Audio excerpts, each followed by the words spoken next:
After the defeat at White Plains, George Washington faced another difficult decision.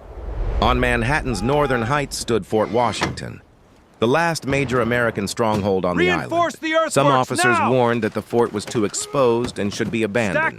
But Colonel Robert McGaw believed his soldiers could defend it and delay the British advance. On November 16, 1776, General William Howe launched a massive assault.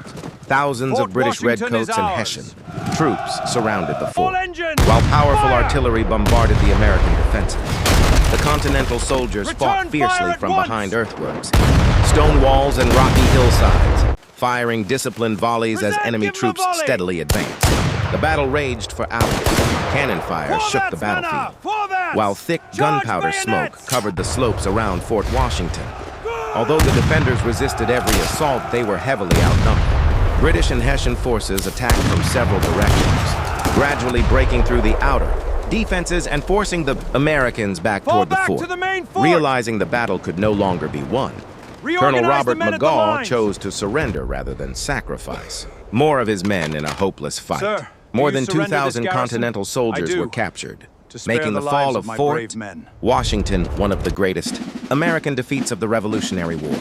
Across the Hudson River, George Washington watched as the British raised their flag above the captured fort. The loss was devastating, but he refused to abandon the cause of independence. The defeat left the Continental Army weakened, with fewer soldiers, limited supplies, and winter quickly approaching. Washington knew the revolution itself was in danger. With the remaining forces, he began a desperate retreat across New Jersey, determined to keep the Continental Army alive despite overwhelming odds.